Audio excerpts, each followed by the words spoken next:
पिछले लेक्चर में हम लोगों ने कोऑर्डिनेशन कंपाउंड के नाम कैसे लिखा जाए, नामकरण प्रणाली, उसके बारे में पढ़ा। अब इस लेक्चर में कुछ एग्जाम्पल दिए गए हैं। इन एग्जाम्पल को करके हम उस स्पष्टीकरण को समझेंगे जो नाम लिखने के लिए एनसीईआरटी में दिया गया है। तो देखिए, कह रहा है कि निम्नलिखित उदाहरण उपसह संयोजन यौगिकों की नामकरण प्रणाली स्पष्ट करते हैं।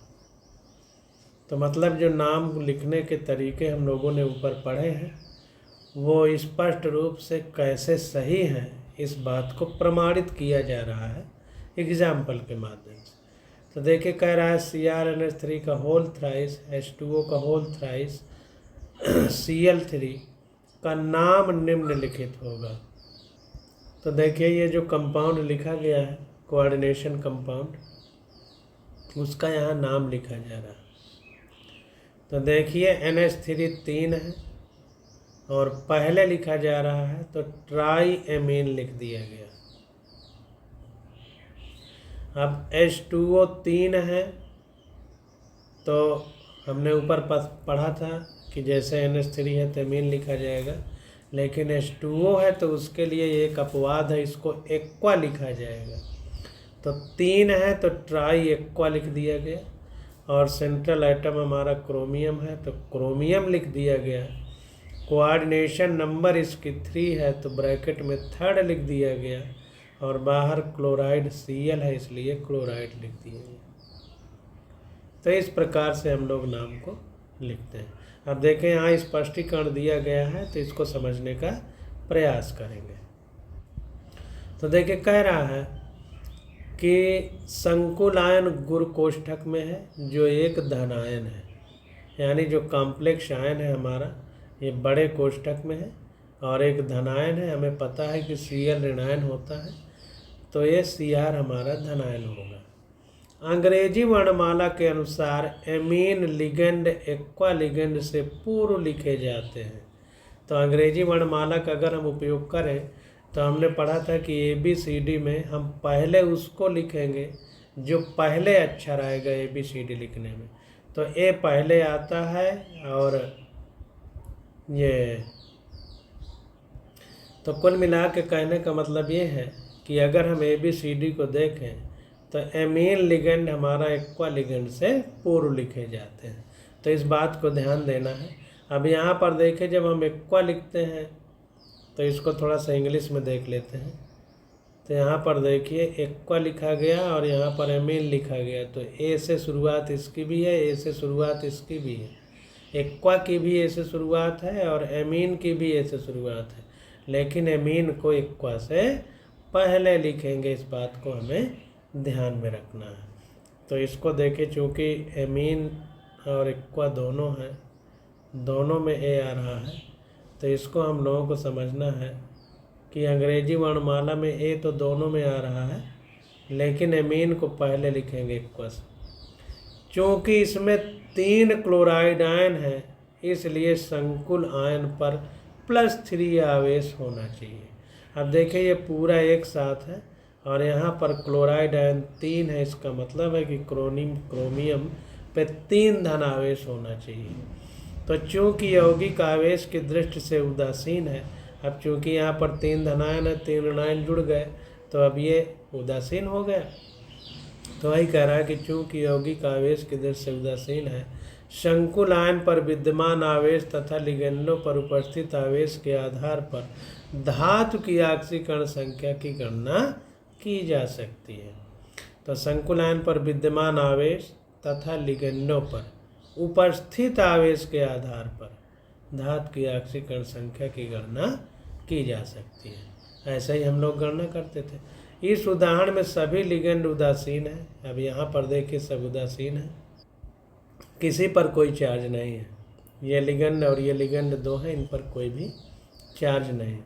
अतः क्रोमियम का ऑक्सीकरण अंक वही होगा जो संकुल आयन पर उपस्थित आवेश है। तो चूँकि ये दोनों उदासीन है इसलिए Cr पर जो आवेश होगा वही इसकी ऑक्सीकरण संख्या होगी। तो यहाँ पर Cl 3 जुड़े हैं, इसका मतलब पॉजिटिव का 3 होगा, इसलिए इसकी ऑक्सीकरण संख्या भी +3 होगी।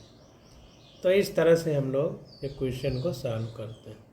अब देखिए आगे आ जाता है हमारा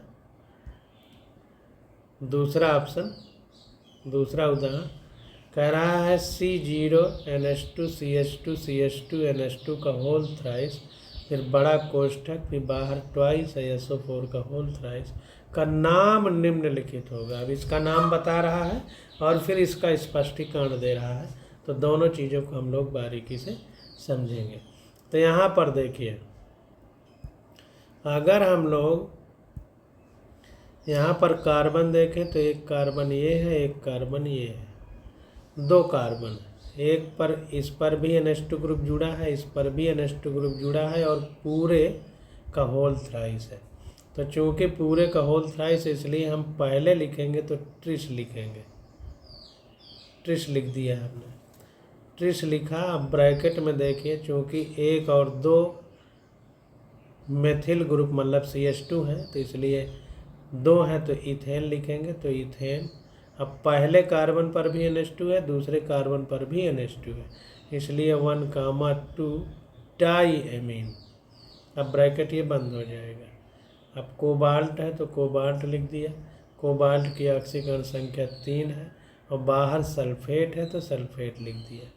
अब देखिए सल्फेट 3 है, इनको नहीं दर्शाया गया, हम केवल इस कोबाल्ट की ऑक्सीकरण संख्या से पता लगा लेंगे कि सल्फेट 3 होंगे। जैसे क्रोमियम की ऑक्सीकरण संख्या से पता लगा लेंगे कि Cl 3 होंगे। तो इसका नाम ट्रिस इथेन 1,2 डाईएमीन ब्रैकेट बंद कोबाल्ट 3rd सल्फेट कैसे है, इस बात को हम लोग स्पष्ट करेंगे। तो यहाँ पर देखिए कह रहा है स्पष्टीकरण में कि इस अणु में सल्फेट प्रति आयन है, यानी एंटी आयन है। इसको थोड़ा सा देख लेते हैं। कह रहा है the sulphate is the counter ion in this molecule. प्रति आयन एंटी आयन भी कहते हैं, जैसे एंटी पार्टिकल है इलेक्ट्रॉन का पॉजिट्रॉन, तो वैसे ही जो है यहाँ पर हम लोग काउंटर आयन या प्रति आयन कहेंगे। तो sulphate is the counter ion in this molecule since it take 3 sulphate to bond with 2 complex cations.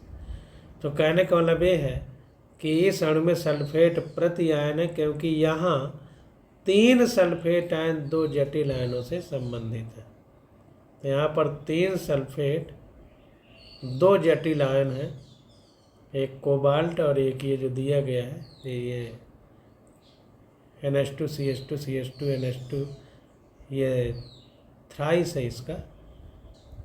अब यहाँ देखिए पूरे का ट्वाइस है, इसलिए कह रहा है कि 3 सल्फेट आयन 2 जटिल आयनों से संबंधित है, अतः प्रत्येक संकुल धन आयन पर +3 आवेश होगा। तो जो प्रत्येक कॉम्प्लेक्स है कैटायन तो उस पर +3 आवेश होगा। तो कुल मिलाकर के ये C0 NH2 CH2 CH2 NH2 का होल थ्राइस और ये पूरे का जो ट्वाइस है इसके 2 कैटायन होंगे और प्रत्येक पर +3 चार्ज होगा। कह रहा है इसके अतिरिक्त इथेन 1,2 डाईएमीन एक उदासीन अणु है। ये हमारा इतना ये न्यूट्रल है। न्यूट्रल क्यों है? क्योंकि इसके साथ एक कॉम्प्लेक्स बनाया है, तो इसके आवेश से इसका आवेश संतुलित होगा। अतः संकुल आयन में कोबाल्ट की ऑक्सीकरण संख्या +3 होनी चाहिए। तो ध्यान दीजिए कि यहाँ पर देखिए प्रत्येक जो कॉम्प्लेक्स धनायन है उस पर +3 आवेश होगा और इसके अतिरिक्त इथेन 1,2 डाईएमीन एक न्यूट्रल है। तो जब ये न्यूट्रल है तो अगर इसमें 3 सल्फेट हैं तो जायज़ सी बात है कि इस पर फिर +3 चार्ज होगा, क्योंकि सल्फेट पर माइनस होता है और चूँकि SO4 -2 के फॉर्म में होता है इसीलिए यहाँ पर 2 कॉम्प्लेक्स कैटायन है। देखिए ट्वाइस लगा, क्योंकि SO4 -2 होता है तो 2 जगह बैलेंस करना है इस कैटायन को। तो वही कह रहा है कि इससे ये पता चला कि जो हमारा कोबाल्ट है उस पर +3 चार्ज होना चाहिए। देखिए आगे कह रहा है कि यह स्मरण रहे कि एक आयनिक यौगिक के नाम में कभी भी धनायनों और ऋणायनों की संख्या नहीं दर्शाई जाती। तो ये बहुत इम्पोर्टेंट है, इसको अंडरलाइन कर लीजिए कि किसी आयनिक कंपाउंड के नाम में कभी भी धनायनों और ऋणायनों की संख्या नहीं दर्शाई जाती है, इसको ध्यान देना। अब देखिए आगे फिर तीसरा एग्जाम्पल है, कह रहा है AgNH3 का होल ट्वाइस फिर AgCN का होल ट्वाइस का नाम निम्नलिखित होगा। अब यहाँ पर नाम लिखा गया है, तो देखिए Ag के साथ NH3 दो मॉलिक्यूल हैं, तो डाई एमीन सिल्वर। अब यहाँ पर देखिए Ag चांदी जो होता है वो 1+ चार्ज ही शो कर सकता है, और इसमें देखिए एक Ag के साथ Cn का होल ट्वाइस जुड़ा है और एक Ag के साथ NH3 का होल ट्वाइस। तो यहाँ पर डाई एमीन सिल्वर और इसकी ऑक्सीकरण संख्या 1 लिखी है, और डाई साइनिडो अर्जेंटेट। अब देखें यहाँ पर पहले जब लिखा है तो सिल्वर लिखा है, और बाद में जब नाम लिखा जाएगा तो उसमें जो है बताया गया था कि 8 लगा देना है, तो इसीलिए डाई साइनिडो अर्जेंटेट लगा है, और चूंकि ऑक्सीकरण संख्या Ag की 1 है तो इसलिए 1 लिखा गया। तो इस तरह से हम लोग इन नामों को लिखते हैं। अब देखें यहाँ पर ये एग्जाम्पल दिए गए हैं, तो इन एग्जाम्पल के हिसाब से हमको यहाँ पर कंपाउंड लिखना है, जो कॉम्प्लेक्स कंपाउंड या कोऑर्डिनेशन कंपाउंड है। तो देखिए लिखा है ट्राईएमीन एक्वा क्लोरिडो कोबाल्ट थर्ड क्लोराइड। तो कोबाल्ट थर्ड क्लोराइड इसका मतलब Cl3 है, इस बात को ध्यान देना है। और ट्राईएमीन यानी एमीन टेट्राएमीन यानी एमीन 4 है। तो पहले देखिए C0 यानी कोबाल्ट लिखा हमने, और टेट्राएमीन तो NH3 का होल 4th लिखा। अब एक्वा क्लोरिडो, तो एक्वा मतलब पानी है तो पानी लिख दिया, और क्लोरिडो है तो Cl लिख दिया, और ब्रैकेट में बंद किया, बाहर Cl2 लिख दिया। अब यहाँ पर देखिए हमको एक चीज़ ध्यान देना है कि जो H2O और NH3 है न्यूट्रल लिगेंड है, तो एक Cl ये बचा माइनस वाला, एक दो Cl है, तो 3 Cl है। इसका मतलब कोबाल्ट की जो ऑक्सीकरण नंबर होगी वो 3 होगी, इसलिए 3rd लिखा गया। तो ये हमको अपने से बारीकी से बात को समझना पड़ेगा।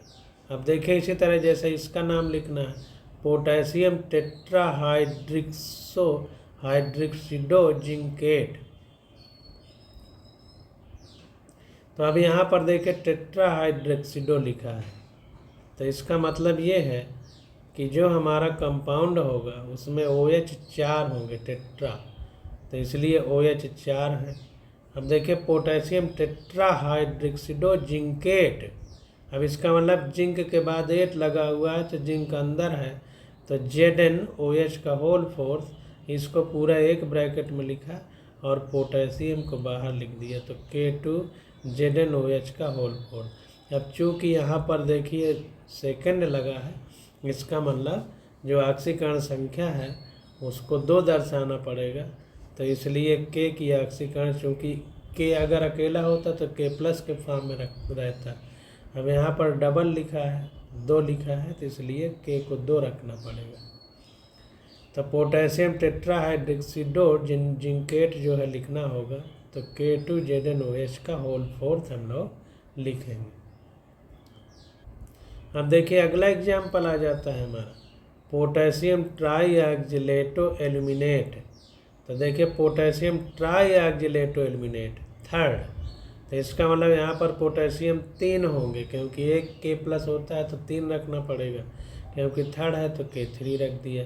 अब ट्राईऑक्जिलेटो, तो ऑक्जिलेट हमारे 3 हैं, तो C2O4 का होल थ्राइस, और एल्यूमिनेट है तो Al लिख दिया। जैसे जिंकेट था तो यहाँ पर जिंक लिखा था। तो ये समझ में आ गया, K3Al C2O4 का होल थ्राइस, K3 बाहर रहेगा, क्योंकि पोटेशियम की ऑक्सीकरण संख्या 3 है। तो देखिए पोटेशियम कितने होंगे, ये हमने यहाँ पर जो नंबर लिखा है उससे समझ लिया कि एक K+ होता है तो 3 है तो 3 रखना पड़ेगा। अब ट्राई ऑक्जिलेटो साफ साफ बता रहा है कि ऑक्जिलेट 3 होंगे, तो C2O4 का होल साइज कर दिया। एल्यूमिनेट इसका मतलब एक एल्युमिनियम है तो Al लिख दिया। तो पूरा कुल मिला के हमने लिख लिया।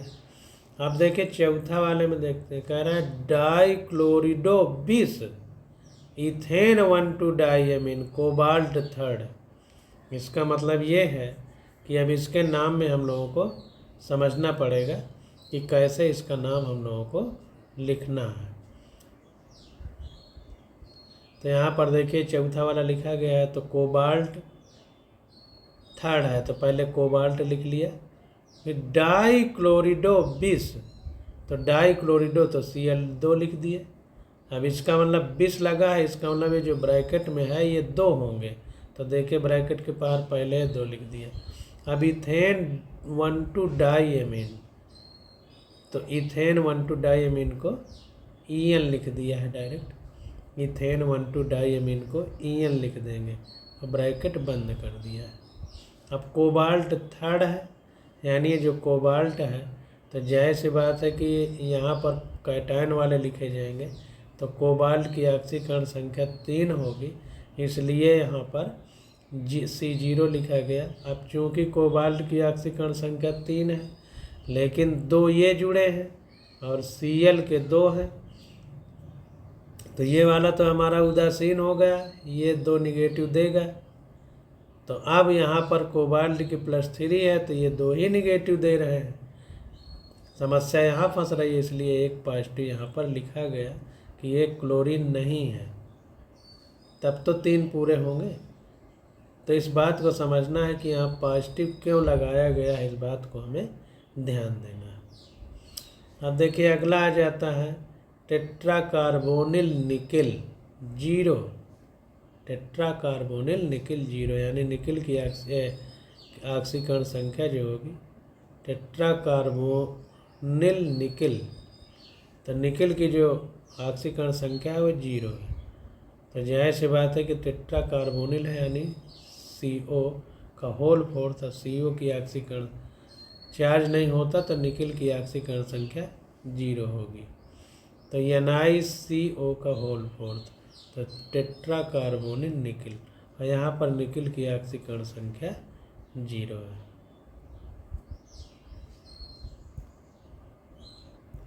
अब देखिए इस तरह हमने किया पहले। अब नीचे वाले एग्जाम्पल से अब हम लोग ये लिख दिया है और पूछा इनके आयुपेशी नाम क्या होंगे, तब इसको समझते हैं। तो यहाँ पर देखिए प्लेटिनम लिखा है NH3 का होल ट्वाइस ClNO2 और ये पूरा बड़े ब्रैकेट में बंद है। तो यहाँ पर देखिए प्लेटिनम के साथ NH3 2 है तो डाईएमीन। अब देखिए यहाँ पर Cl है तो क्लोरिडो, अब NO2 है तो नाइट्रिटो N प्लेटिनम, और प्लेटिनम की ऑक्सीकरण संख्या 2 होगी, इसलिए ब्रैकेट में 2 लिखा है। तो यहाँ पर देखिए फिर से बात को समझना है कि प्लेटिनम है, प्लेटिनम के साथ NH3 2 है तो डाईएमीन, Cl 1 है तो क्लोरिडो, फिर NO2 1 है तो क्लोरिडो नाइट्रिटो N प्लेटिनम, और प्लेटिनम की ऑक्सीकरण संख्या 2 है तो इसलिए ब्रैकेट में 2 लिखा गया। यहाँ पर देखिए NH3 हमारा न्यूट्रल रहेगा और Cl में माइनस होगा, NO2 में माइनस, तो इस प्रकार से यहाँ पर पॉजिटिव 2 होंगे प्लेटिनम में, इसलिए ब्रैकेट में 2 लिखा है, यानी ऑक्सीकरण संख्या इसकी 2 है। अब यहाँ पर जो पहले एग्जाम्पल देखे हमने, तो यहाँ पर देखिए कोबाल्ट 3 क्लोराइड लिखा है, कोबाल्टेट नहीं लिखा। यहाँ पर देखिए लेकिन जिंकेट लिखा है, जिंक नहीं लिखा। तो जब बाहर कोई होगा निगेटिव चार्ज वाला तो हम डायरेक्ट वैसे लिखेंगे, फिर उसका नाम लिखेंगे, लेकिन अगर बाहर नहीं है तो 8 जोड़ते हैं। तो इस बात को हमें ध्यान देना है। अब देखें यहाँ पर आप कह सकते हैं कि 4 वाले में बाहर कोई नहीं है, तब क्यों नहीं कोबाल्ट लिखा? इसलिए कि यहाँ पॉजिटिव चार्ज लगा है, इसका मतलब कोई बाहर था, भले अब नहीं है। तो इन बातों को ध्यान देना। तो यहाँ पर देखिए कहीं भी 8 नहीं लगा, प्लेटिनमेट ऐसे नहीं लिखा है, तो कुल मिला के बाहर कोई नहीं है। तो डाईएमीन क्लोरिडो नाइट्रिटो एन प्लेटिनम सेकेंड। अब इसको देखते हैं, इस वाले को। तो K3Cr(C2O4) का होल थ्राइस। तो यहाँ पर देखिए पोटेशियम हमारे K3 है, इसका मतलब है कि इसमें ब्रैकेट में 3rd लिखना पड़ेगा। तो पोटेशियम अब C2O4 यानी ऑक्जिलेट 3 है, तो ट्राई ऑक्जिलेटो। अब Cr तो क्रोमेट लिखा है, देखिए बाहर कुछ नहीं तो 8 लगाया है, और K की +3 है तो इसलिए 3rd लिखा है। अब देखिए 3rd वाले को देखते हैं। अब इसके बाहर देखिए लिखा है तो 8 नहीं लगाएगा, तो C0Cl2En का होल ट्वाइस Cl। अब इसका हमें नाम लिखना है। तो देखिए Cl 2 है तो डाई क्लोरिडो। अब ये ब्रैकेट के अंदर है तब ट्वाइस है, इसलिए 20 लिखा है। और इथेन 1,2 डाईएमीन के लिए इन लिखते हैं ये। तो इथेन 1,2 डाईएमीन। अब ये 2 है इसलिए 20 पहले लगा दिया। अब कोबाल्ट है तो कोबाल्ट लिखा, और इसकी ऑक्सीकरण संख्या 3 है तो ब्रैकेट में 3rd लिखा। Cl है तो क्लोराइड लिखा। अब देखिए यहाँ पर Cl 2 ये है, एक ये है तो 3 है, ये वाला न्यूट्रल है इसलिए ये C0 3rd है यहाँ पर। तो कैसे लिखा जा रहा है इस बात को बारीकी से समझते जाएंगे। अब देखिए आगे आ जाता है हमारा 4th नंबर, C0NH3 का होल 5 CO3 बाहर Cl है। तो इसको देखते हैं। तो देखें NH3 5 है तो पेंटाएमीन, CO3 एक ही है तो कार्बोनेटो, और कोबाल्ट है तो कोबाल्ट। और यहाँ पर देखिए इसको अगर हम देखें गहराई से, तो जहाँ पर भी कोबाल्ट है, देखें कोबाल्ट है यहाँ पर भी, तो ऑक्सीकरण संख्या 3 है। तो यहाँ पर जो है कोबाल्ट की ऑक्सीकरण संख्या चूँकि 3 है, इसलिए यहाँ पर पेंटाएमीन कार्बोनेटो कोबाल्ट 3rd क्लोराइड लिखा है, क्लोराइड बाहर। तो इस तरह से हम लोग एक एक चीज़ को समझ के काम करेंगे। यहाँ पे देखिए कोबाल्ट है तो तीसरे में कोबाल्ट 3rd है। अब देखिए अगला एग्जाम्पल आ जाता है हमारा ये वाला HgC0SN का होल 4th। तो मरकरी है तो मर्क्यूरी लिखा है।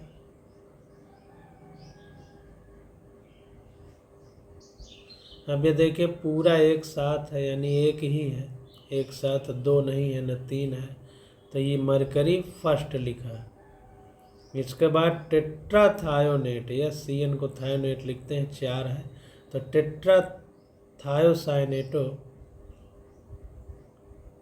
टेट्राथायोसाइनेटो। अब यस है तो यस, कोबाल्ट है तो कोबाल्टेट। अब देखिए इसमें बाहर कुछ नहीं तो 8 लगा है, तो इसको ध्यान देना। अब यहाँ पर देखिए जैसे ये था हमारा NO2 लगा था तो नाइट्रिटो, इसके बाद N लिख के प्लेटिनम लिखा गया था। इसी प्रकार यहाँ भी है कि यह CN है तो टेट्राथायोसाइनेटो, फिर यस लिख करके कोबाल्टेट लिखा गया, और कोबाल्ट की ऑक्सीकरण संख्या 3 है तो 3rd लिखा गया। यहाँ पर Hg एक ही है तो Hg मरकरी में 1 लिखा गया। तो इस तरह से हम लोग ये नाम लिखते हैं। अब देखिए आगे आ जाता उपसह संयोजन यौगिकों में समावयवता। तो isomerism in coordination compound, isomerism in coordination compounds. तो कैसे समावयवता, जैसे हमने ऑर्गेनिक कंपाउंड में पढ़ा, तो वही चीज़ यहाँ पर भी आइसोमेरिज्म पढ़ेंगे हम लोग कोऑर्डिनेशन कंपाउंड की। तो इसकी स्टडी हम लोग अगले लेक्चर में करेंगे। आज बस यहीं तक।